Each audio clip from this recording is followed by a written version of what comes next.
FGD yang dilaksanakan di Oprum ini, banyak masukan-masukan yang diterima dari Saudaraku, pemerintah Kabupaten Aceh Tengah menggelar FGD atau Focus Group Discussion, Satuan Tugas atau Satgas Pengawasan dan Kerjasama Optimalisasi Pajak Daerah dan Retribusi Daerah di Gedung Oprom Sepdakap Aceh Tengah pada Rabu 22 Oktober 2025.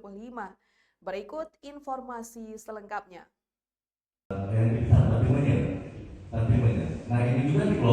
Saudaraku, pemerintah Kabupaten Aceh Tengah menggelar Fokus Group Discussion, Satuan Tugas atau Satgas Pengawasan dan Kerjasama Optimalisasi Pajak Daerah dan Retribusi Daerah di Gedung Oprom Sepdakap Aceh Tengah pada Rabu 22 Oktober 2025. Temuan ini dihadiri oleh sejumlah satuan kerja perangkat daerah atau SKPD dan unsur Forkopimda yang berkomitmen mendukung peningkatan pendapatan asli daerah atau PAD. Satgas optimalisasi ini terdiri dari Bupati dan Wakil Bupati, Kejaksaan Negeri, Dandim, Polres Aceh Tengah, DPRK Aceh Tengah, dan Badan Pengelola Keuangan Kabupaten atau BPKK Aceh Tengah. Seluruh anggota Satgas menyatakan kesiapan dalam mendukung dan mengawasi optimalisasi pajak dan retribusi daerah.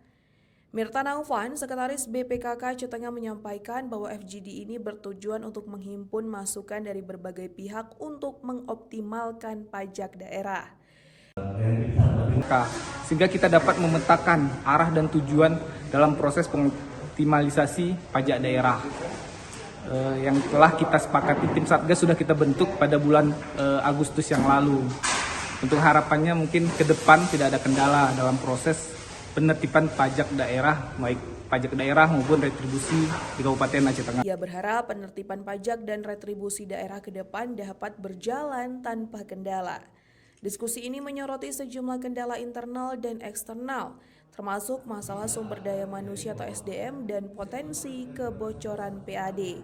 Dari Aceh Tengah, Alga Mahatiara, Tribun Gayo.